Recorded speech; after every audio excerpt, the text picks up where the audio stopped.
ಎಲ್ಲ ಸ್ನೇಹಿತರಿಗೆ ತರಗತಿಯ ಸ್ವಾಗತ. ತರಗತಿ ಪ್ರಾರಂಭ ಮಾಡೋಕ್ಕಿಂತ ಮುಂಚಿತವಾಗಿ ನಮ್ಮ ಒಂದು ಯೂಟ್ಯೂಬ್ ಚಾನಲಿಗೆ ಸಬ್ಸ್ಕ್ರೈಬ್ ಆಗಿ ಜೊತೆಗೆ ಪ್ರತಿನಿತ್ಯ ತರಗತಿಗಳನ್ನು ವೀಕ್ಷಿಸಿ ಅನ್ನುತ್ತಾ ಇವತ್ತಿನ ತರಗತಿಯನ್ನು ಪ್ರಾರಂಭ ಮಾಡ್ತಾ ಹೋಗ್ತೀನಿ.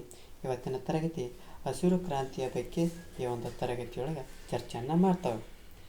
ಏನು ಹಸಿರು ಕ್ರಾಂತಿ ಅಂದ್ರೆ ಏನಪ್ಪ ಅಂದ್ರೆ ಪಂಚವಾರ್ಷಿಕ ಯೋಜನೆಗಳ ಅತಿ ದೊಡ್ಡ ಸಾಧನೆ ಅಂದರೆ ಏನಪ್ಪ ಅಂದ್ರೆ ಹಸಿರು ಕ್ರಾಂತಿ ಅಂದ್ರೆ ಹಿಂದೆ ಪಂಚವಾರ್ಷಿಕ ಯೋಜನೆಗಳ ಒಂದು ಸಾಧನೆಯನ್ನು ಚರ್ಚೆ ಮಾಡ್ತಾ ಇದ್ವಿ. ಏನು ಈ ಪಂಚವಾರ್ಷಿಕ ಯೋಜನೆಗಳ ಬಹುಮುಖ್ಯ ದೊಡ್ಡ ಸಾಧನೆ ಅಂದರೆ ಏನಪ್ಪ ಅಂದ್ರೆ ಹಸಿರು ಕ್ರಾಂತಿ ಅನ್ನೋದನ್ನು ನೋಡ್ತಾವೆ.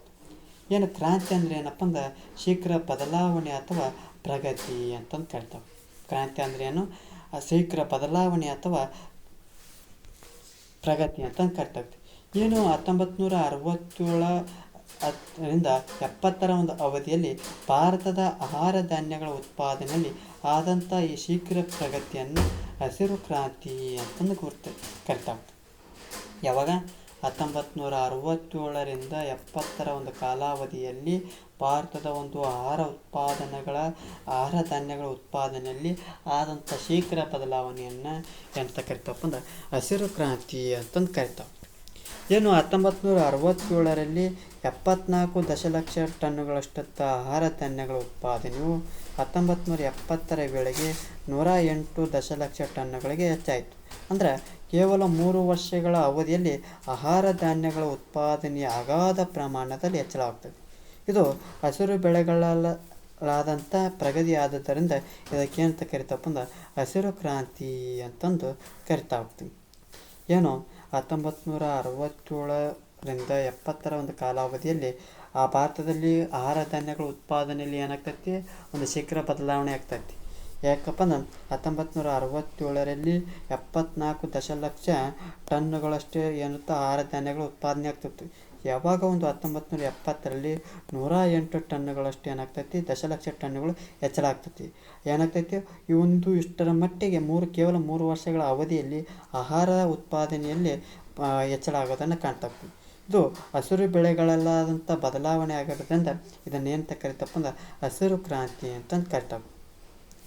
ಈ ಒಂದು ಹಸಿರು ಕ್ರಾಂತಿಯು ಹೆಚ್ಚು ಇಳುವರಿ ಬೀಜಗಳ ಒಂದು ಬಳಕೆಯ ಪರಿಣಾಮವಾಗಿದೆ. ಅಂದ್ರೆ ಈ ಹಸಿರು ಕ್ರಾಂತಿ ಮುಖ್ಯವಾಗಿ ಹೆಚ್ಚು ಇಳುವರಿ ಬೀಜಗಳ ಒಂದು ಬಳಕೆಯ ಒಂದು ಪರಿಣಾಮವಾಗಿ ಕಂಡು ಬರ್ತವೆ. ಯಾವಾಗ ಒಂದು 1960ರಲ್ಲಿ ಪ್ರಾರಂಭವಾದಂಥ ಡಾಕ್ಟರ್ ನಾರ್ಮನ್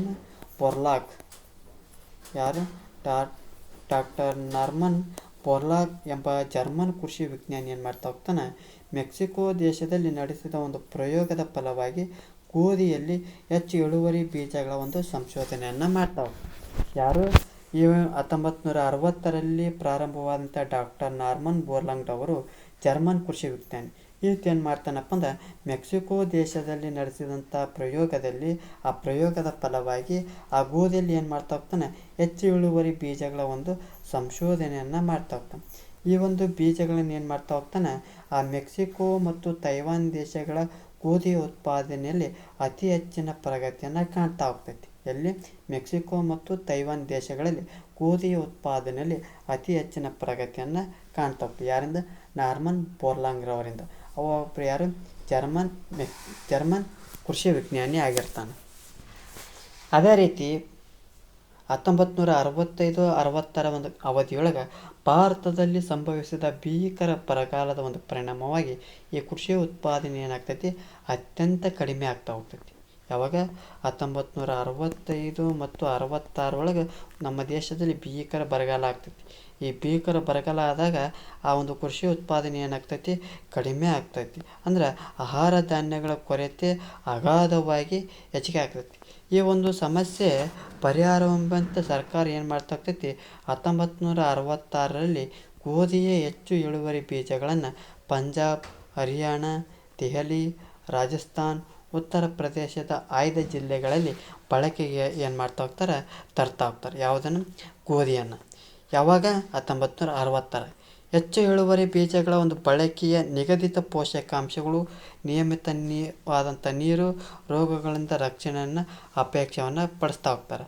ಆದ್ದರಿಂದ ಇದು ಹೆಚ್ಚು ಇಳುವರಿ ಬೀಜಗಳ ಬಳಕೆಯ ಜೊತೆಗೆ ರಾಸಾಯನಿಕ ಗೊಬ್ಬರ, ಕ್ರಿಮಿನಾಶಕಗಳನ್ನು ಬಳಕೆಗೆ ತರ್ತಾ ಹೋಗ್ತಾರೆ. ಜೊತೆಗೆ ನೀರಾವರಿ ಸೌಲಭ್ಯಗಳನ್ನು ವಿಸ್ತರಣೆಯನ್ನು ಮಾಡ್ತಾ ಹೋಗ್ತಾರೆ. ಇದರಿಂದ ಏನಾಗ್ತೈತಪ್ಪ ಅಂದ್ರೆ ಗೋಧಿಯ ಒಂದು ಉತ್ಪಾದನೆ ಅಗಾಧವಾಗಿ ಹೆಚ್ಚಿಗೆ ಆಗ್ತಾ ಹೋಗ್ತೈತಿ. ಜೊತೆಗೆ ಈ ಕೃಷಿ ಉತ್ಪಾದನೆಯಲ್ಲಿ ಬಳಸಲಾದಂಥ ಈ ಸುಧಾರಿತ ತಂತ್ರಜ್ಞಾನವನ್ನು ಸುಗ್ಗಿ ಪೂರ್ವ ತಂತ್ರಜ್ಞಾನ ಅಂತ ಕರಿತಾವೆ. ಅಂದ್ರೆ ಪ್ರೀ ಹಾರ್ವೆಸ್ಟ್ ಟೆಕ್ನಾಲಜಿ ಅಂತಂದು ಕರಿತಾ ಹೋಗ್ತೀವಿ. ಅಂದ್ರೆ ಆ ಗೋಧಿ ಹೆಚ್ಚು ಇಳುವರಿ ಬೀಜಗಳನ್ನ ಪಂಜಾಬ್, ಹರಿಯಾಣ, ದೆಹಲಿ, ಉತ್ತರ ಪ್ರದೇಶ, ರಾಜಸ್ಥಾನ ಕಡೆಗೆ ಅದನ್ನ ಏನು ಮಾಡ್ತಾ ಬಳಕೆಗೆ ತರ್ತಾವೆ. ಆ ಒಂದು ಹೆಚ್ಚು ಇಳುವರಿ ಬೀಜಗಳ ಬಳಕೆ ನಿಗದಿತ ಪೋಷಕಾಂಶಗಳು ಬೇಕಾಗ್ತತಿ, ನಿಯಮಿತವಾದಂಥ ನೀರು ಬೇಕಾಗ್ತೈತಿ, ರೋಗಗಳಿಂದ ರಕ್ಷಣೆಯನ್ನು ಬೇಕಾಗ್ತೈತಿ. ಆದ್ದರಿಂದ ಹೆಚ್ಚು ಇಳುವರಿ ಬೀಜಗಳ ಜೊತೆಗೆ ಏನಾಗ್ತೈತಪ್ಪ ಅಂದ್ರೆ ಆ ರಾಸಾಯನಿಕ ಗೊಬ್ಬರ, ಕ್ರಿಮಿನಾಶಕಗಳನ್ನು ಏನು ಮಾಡ್ತಾ ಹೋಗ್ತಾರೆ ಬಳಕೆಗೆ ತರ್ತಾ ಹೋಗ್ತಾರೆ. ಈ ನೀರಾವರಿ ಸೌಲಭ್ಯಗಳನ್ನು ವಿಸ್ತರಣೆಯನ್ನು ಮಾಡ್ತಾ ಹೋಗ್ತಾರೆ. ಇದರಿಂದ ಏನಾಗ್ತೈತಿ ಗೋಧಿಯ ಒಂದು ಉತ್ಪಾದನೆ ಏನಾಗ್ತೈತಪ್ಪ ಅಂದ್ರೆ ಅಗಾಧವಾಗಿ ಹೆಚ್ಚಿಗೆ ಆಗ್ತೈತಿ. ಈ ಒಂದು ಉತ್ಪಾದನೆಯಲ್ಲಿ ಬಳಸಲಾದಂಥ ಸುಧಾರಿತ ತಂತ್ರಜ್ಞಾನವನ್ನು ಏನಂತ ಕರಿತಪ್ಪ ಅಂದ್ರೆ ಸುಗ್ಗಿ ಪೂರ್ವ ತಂತ್ರಜ್ಞಾನ ಅಂತಂದು ಕರಿತಾವೆ. ಅಂದರೆ ಪ್ರೀ ಹಾರ್ವೆಸ್ಟ್ ಟೆಕ್ನಾಲಜಿ ಅಂತಂದು ಕರಿತಾವೆ. ಅದೇ ರೀತಿ ಈ ಭಾರತದ ಕೃಷಿಯಲ್ಲಿ ಸುಧಾರಿತ ತಂತ್ರಜ್ಞಾನವನ್ನು ಬಳಕೆಗೆ ತರುವಲ್ಲಿ ಕೃಷಿ ವಿಜ್ಞಾನಿ ಡಾಕ್ಟರ್ MS ಸ್ವಾಮಿನಾಥನ್ ರವರ ಪಾತ್ರ ಪ್ರಮುಖವಾಗಿ ಕಾಣ್ತಾ ಹೋಗ್ತೀವಿ. ಯಾಕಪ್ಪ ಅಂದರೆ ಇಷ್ಟರ ಮಟ್ಟಿಗೆ ಪ್ರಗತಿಯನ್ನು ತರಬೇಕಪ್ಪ ಅಂದ್ರೆ ಅದರ ಒಂದು ಮೂಲ ಕಾರಣ, ಒಂದು ಪಾತ್ರ ಯಾರಪ್ಪ ಅಂದ್ರೆ ಡಾಕ್ಟರ್ MS ಸ್ವಾಮಿನಾಥನ್. ಹಾಗಾಗಿ ಇವರನ್ನು ಏನಂತ ಕರಿತವಪ್ಪ ಅಂದ್ರೆ ಭಾರತದ ಹಸಿರು ಕ್ರಾಂತಿಯ ಪಿತಾಮಹ ಅಂತಂದು ಕರಿತೇವೆ. ಯಾರನ್ನು ಭಾರತದ ಹಸಿರು ಕ್ರಾಂತಿಯ ಪಿತಾಮಹ ಅಂತ ಕರಿತಪ್ಪ ಅಂದ್ರೆ ಡಾಕ್ಟರ್ MS ಸ್ವಾಮಿನಾಥರವರನ್ನ ಭಾರತದ ಹಸಿರು ಕ್ರಾಂತಿಯ ಪಿತಾಮಹ ಅಂತಂದು ಕರಿತಾವೆ. ಜೊತೆಗೆ ಈ ಹಸಿರು ಕ್ರಾಂತಿಯ ಪ್ರಾರಂಭದಲ್ಲಿ ಸುಧಾರಿತವಾದಂಥ ತಂತ್ರಜ್ಞಾನವನ್ನು ಗೋಧಿ ಬೆಳೆಯಲ್ಲಿ ಮಾತ್ರ ಬಳಕೆ ಮಾಡ್ತಾಯಿದ್ರು. ಏನು ಈ ಸುಧಾರಿತ ತಂತ್ರಜ್ಞಾನವನ್ನು ಗೋಧಿ ಬೆಳೆಯಲ್ಲಿ ಮಾತ್ರ ಬಳಕೆ ಮಾಡ್ತಾಯಿದ್ರು. ಏನು ಈ ಗೋಧಿ ಬೆಳೆಯಲ್ಲಿ ಯಶಸ್ಸು ಕಂಡ ನಂತರ ಈ ಯಶಸ್ಸಿನಿಂದ ಪ್ರೇರಿತರಾದಂಥ ಸರ್ಕಾರ ಏನು ಮಾಡ್ತಾ ಹೋಗ್ತೈತಿ, ಭತ್ತ, ಜೋಳ, ರಾಗಿ, ಕಬ್ಬು ಮುಂತಾದ ಬೆಳೆಗಳಲ್ಲಿಯೂ ಈ ಹೆಚ್ಚು ಇಳುವರಿ ಬೀಜಗಳನ್ನು ಬಳಸೋಕ್ಕೆ ಪ್ರೇರಣೆಯನ್ನು ನೀಡ್ತಾ ಹೋಯ್ತು. ಈ ಸುಧಾರಿತ ತಂತ್ರಜ್ಞಾನವನ್ನು ಎಲ್ಲ ಬೆಳೆಗಳಲ್ಲಿ ಏನು ಮಾಡ್ತಾ ಹೋದು ಬಳಸಲಿಕ್ಕೆ ಪ್ರಯತ್ನವನ್ನು ಮಾಡ್ತಾ ಹೋದು. ಜೊತೆಗೆ ಇದನ್ನು ದೇಶಾದ್ಯಂತ ಏನು ಮಾಡ್ತಾ ಹೋಗ್ತಾರೆ, ವಿಸ್ತರಣೆಗೆ ಕ್ರಮವನ್ನು ಕೈಗೊಳ್ತಾ ಹೋಗ್ತಾರೆ.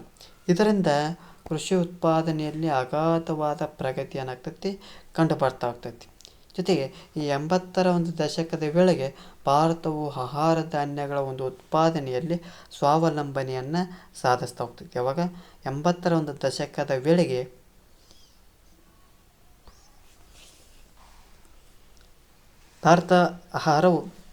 ಭಾರತವು ಆಹಾರ ಧಾನ್ಯಗಳ ಉತ್ಪಾದನೆಯಲ್ಲಿ ಸ್ವಾವಲಂಬನೆಯನ್ನು ಸಾಧಿಸ್ತಾ ಹೋಗ್ತೈತಿ.